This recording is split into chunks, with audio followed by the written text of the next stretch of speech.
Guess who's back again, Dr. Bob? Tell a friend. Next on AM 1480 WLEA, the Newsmaker Show. Here's Brian O'Neill.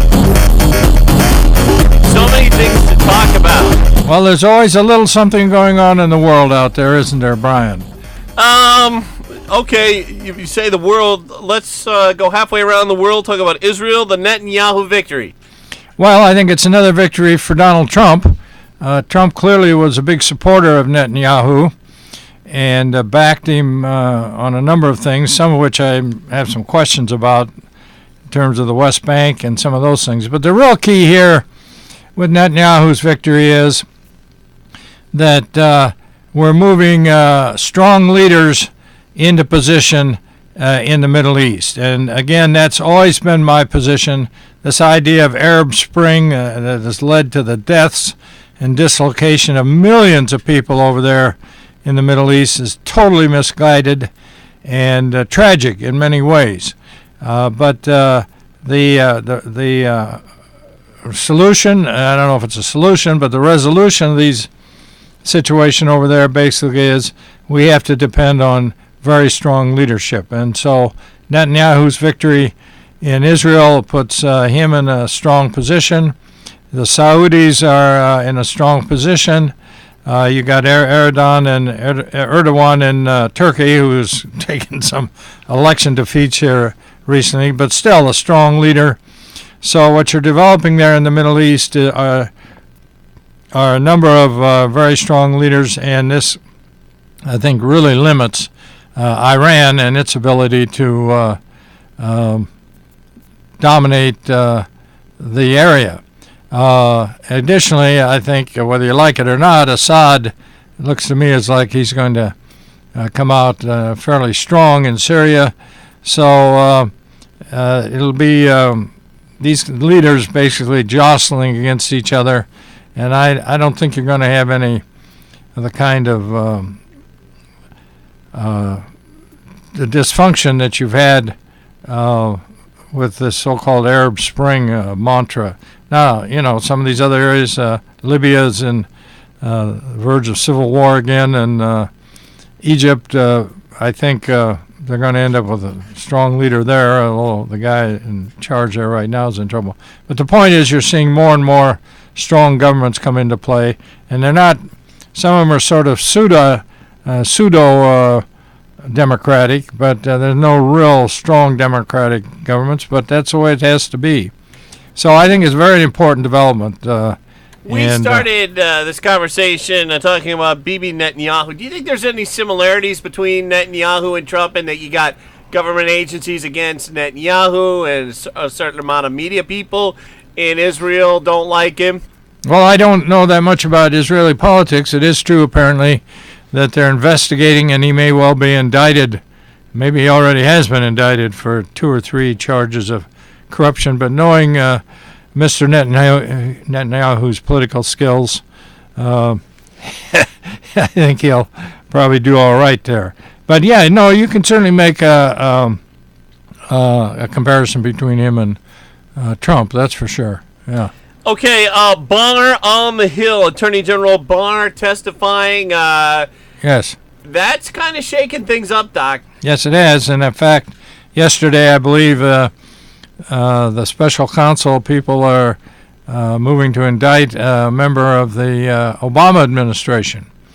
And, of course, Barr's suggestion was pretty clear that he believes that the Obama administration was, in fact, spying on the Trump campaign.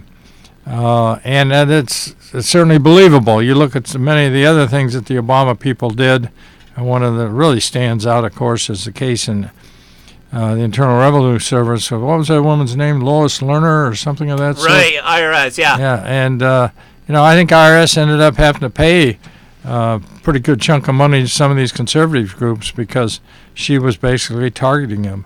So there's some very nasty people there in the Obama administration, and things, and the Clintons may well get sucked into all this before it's all over. I don't know.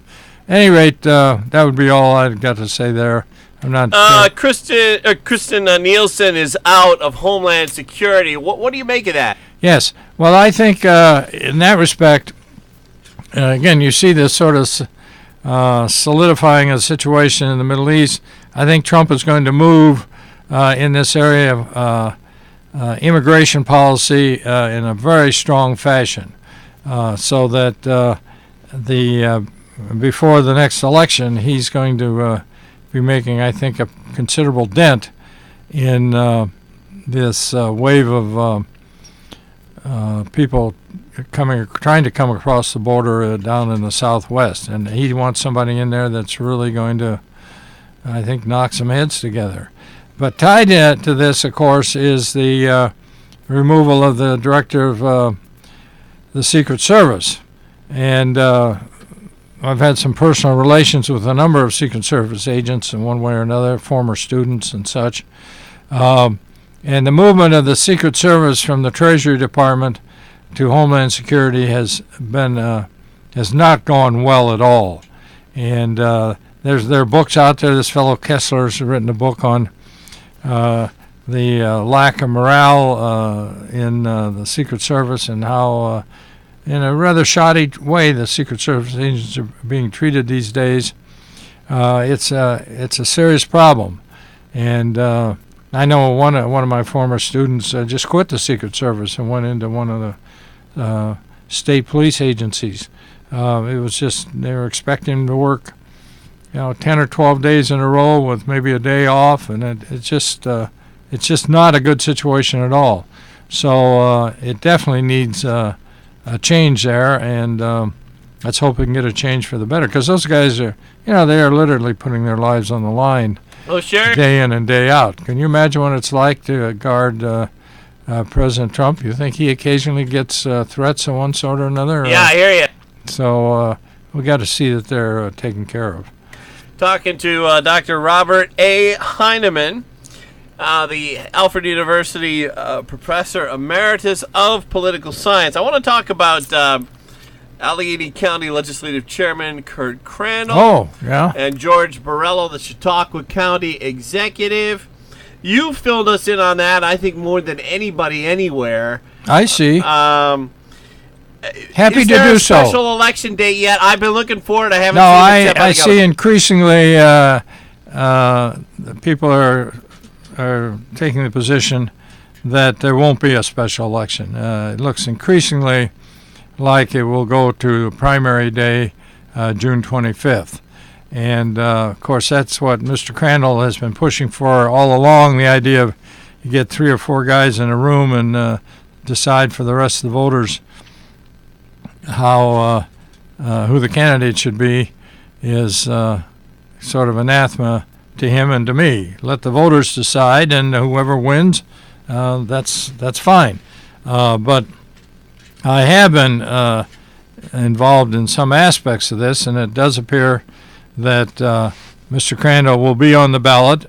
We expected challenges in Albany from Mr. Flanagan and his minions, but it appears that Mr. Crandall got enough signatures that I guess they didn't feel it was worth the effort. But my informants tell me from a variety of sources that Mr. Flanagan is enraged. He is very unhappy that the voters, the people of Allegheny County and the 57th District would, in fact, put somebody up to challenge his hand-picked candidate. And that's the way of putting it, Doc? Well, that's the way it's put to me. Really? And I think... from someone on Flanagan's side? No, I can't say anything more than this. But he is enraged. He is really unhappy. And the other day, I can tell you this, on the Liz Benjamin show, Ed Cox, the state chairman, was talking about the 57th District and pointing out that they had a candidate that Mr. Borrelli, he'd met Mr. Borrelli, he seemed like a fine guy, etc. And so Mr. Crandall called Ed Cox, and Ed, to his credit, called him back, and they had a nice conversation, and I guess our state chairman wasn't aware that there was another candidate out here in the 57th District. But he is now, and I think that kind of got shut off at the pass there in terms really? because I think Mr. Flanagan and the guys in Albany are trying to, and as is Mr. Borelli, I can't blame him there, is trying to say, well, I'm the candidate, but he's not. So there's going to be a chance, I think, for the voters to make a choice here. Chautauqua County is a big county, bigger than Allegheny County, but how popular is Borello over in that neck of the woods? It's hard to tell. They have 45% of the vote over there, but that's not 50. And again, the question is, how motivated are people, and how motivated are people to let Mr. Flanagan know they don't like the way Kathy Young was treated by Mr. Flanagan, and we'll see how it plays. Have you talked to her? I have not.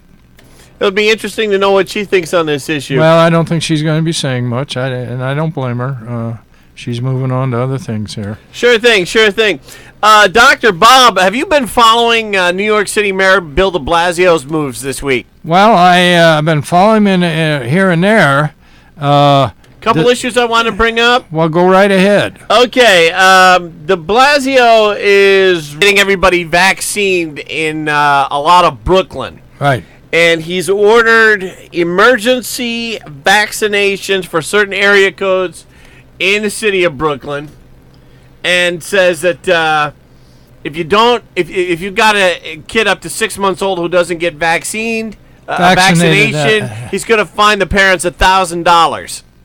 We have an outbreak of measles, and here you're seeing a situation where it's had serious medical results. And de Blasio has every right, I think legally he has every right to come in there. I don't know if he can hit him with $1,000 fine. I don't know where the law is in that. Cuomo questioned whether that would be legal or not. Right, I think he may have a problem there, but I think in terms of public safety, public health, I think the courts will back him up on that. Okay, what about this executive order to stop using certain kinds of plastics? Well, who's that? Is that Bill de Blasio? That's de Blasio, huh? We say no to plastics. We say no to fossil fuels. Well, he and what is it? AOC, yeah. I certainly support limiting plastic. I don't see there's any reason you can't do that, but I don't think you can do it quite the way Mr. de Blasio is doing it there. And so I'd have to see, what his legal authority is to do that. That undoubtedly end up in the courts. But no, I would back limiting the use of plastics. I don't see why we can't go with simple brown paper bags there, and a lot of these situations. Dr. Bob, we got to take a quick break. We'll be right back. It's amazing but true. When it comes to one of America's biggest household expenditures, healthcare, a lot of people think they've got no choice. People are used to thinking we have to do it this way, but they don't. Yes, you have the freedom to choose an alternative with your healthcare. It's MediShare, and it costs way less than the alternatives. The typical family saves $500 a month, not a year, a month. And if you're single, this can save you a lot too. And let's face it, a big reason MediShare is 400,000 people strong, it just works. They've shared over $3 billion in medical bills, so they can help share your needs too. Joining MediShare for so many people is one of those things that makes you say, why didn't I do this before? So yes, the time has come for something better. Look into joining MediShare and see why so many people are opting out of the old way and into the new. Why not look into this? Just call 877-26-BIBLE. That's 877-26-BIBLE. 877-26-BIBLE. Back with Dr. Robert A. Heineman, political science professor emeritus. Dr. Bob, Julian Assange. Yes. Okay, arrested in England and in London, to be specific, at one of the embassies there. Ecuador, yes. What do you make of that? Well, I guess Ecuador got tired of putting up with the guy. I guess the guy's not a very pleasant guy at all. Apparently, with one of the emails I saw, one of the websites, he was spreading human feces all over his room and things of that sort. But be that as it may, I think he's wanted in Sweden for rape, but that charge was dropped But I do believe that he violated probation or whatever in that situation, so they may want him for that. But, of course, we want him for the WikiLeaks leaks. And the question was whether he would be charged with violation or with espionage or violation of the Espionage Act. And he is not being charged with that, which makes, I think, the New York Times and a number of other media instruments in this country breathe a sigh of relief. They're charging him with illegal hacking or whatever. And I think, frankly, having spent 7 years in the Ecuador embassy, he's probably not going to get his knuckles rapped, and that's probably where it's going to end. But I should point out that the 1917 Espionage Act is still on the books, and it prohibits any attempt to interfere with military recruitment, a war effort, anything of that sort. It's a famous case of Schenck v. U.S., I think 1919, where Justice Holmes upheld the Espionage Act and said, in times of crisis, the government has a right to act. You cannot yell fire falsely in a crowded theater, Brian. I just want to point that out to you. Notice Sure. He didn't say you can't yell fire in a crowded theater. He said you can't yell fire falsely in a crowded theater. In any case, the point is the Espionage Act is still on the books. And what's interesting is the Obama administration used it against 2 or 3 journalists, prosecuted them for violating, interfering with military effort, what have you. So it's still around, but the Trump administration is going after this guy on a much lesser charge. So that's about where that stands, I guess. Do you think the U.S. intelligence community will try to tie Assange to Trump and accusations of Russia collusion and things like that? I don't know. That apparently some of these charges came out of some of the stuff that he released, but again, I don't know how that all plays out. Well, Dr. Bob, it looks like we're just about out of time. Oh, we've been having a good time here, Brian. A great it passes old time. so fast. Yeah. Well, thank you so much for stopping by. Well, thanks for inviting me.